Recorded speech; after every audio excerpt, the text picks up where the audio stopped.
Flat number 3। एक सच्ची भूतिया कहानी। यह सब फुसफुसाहट से शुरू हुआ जब रवि मुंबई के बाहरी इलाके में एक पुराने अपार्टमेंट की इमारत में स्थित फ्लैट नंबर 3 में रहने आया तो वह बस यही खुश था कि उसे अपने बजट में एक जगह मिल गई। मकान मालिक, एक बुजुर्ग आदमी जिसकी आंखों में कुछ झिझक थी, ने उसे चाबी देते हुए अजीब तरह से पूछा, तुम्हें यकीन है? रवि, जो अपने तंग हॉस्टल से बाहर निकलने के लिए उत्सुक था, हंस पड़ा। बिल्कुल, उसने कहा, यह तो बस एक अपार्टमेंट है। लेकिन पहली ही रात उसे एहसास हो गया कि कुछ गड़बड़ है। फ्लैट के अंदर हवा भारी और दबी हुई लग रही थी। जब वह बिस्तर पर लेटा तो उसे कमरे के कोनों से हल्की फुसफुसाहट सुनाई दी। पहले तो उसने इसे पुरानी इमारत की आवाजें समझकर अनदेखा कर दिया, लेकिन फिर फुसफुसाहट तेज हो गई।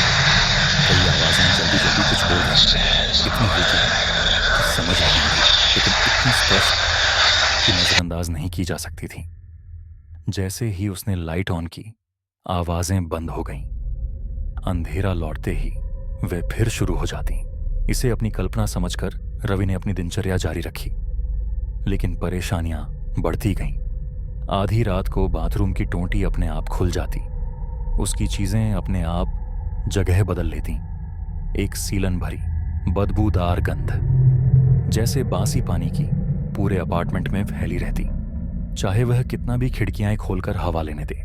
एक शाम उसकी पड़ोसन, जो हमेशा उसे देखती रहती थी, ने घर लौटते समय उसे टोक दिया। तुम वहां अकेले रहते हो? उसने पूछा। हाँ, रवि ने जवाब दिया।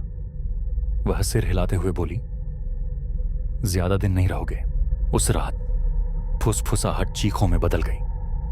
रवि पसीने में भीगा हुआ जागा। उसका शरीर सुन्न था।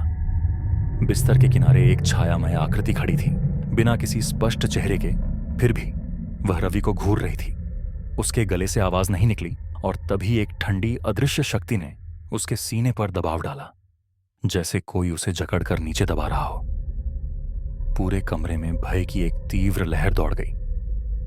फिर अचानक सब कुछ शांत हो गया। डरा हुआ उसने अगली सुबह मकान मालिक का सामना किया। बूढ़े आदमी ने गहरी सांस ली, जैसे उसने इसकी उम्मीद की हो। इससे पहले वहां एक लड़की रहती थी, युवा, अकेली। एक रात वह बाथरूम में मृत पाई गई, डूबी हुई, लेकिन वहां पानी नहीं था। उसने रुककर जोड़ा। वह हमेशा फुसफुसाहटों की शिकायत करती थी। रवि उसी दिन वहां से चला गया।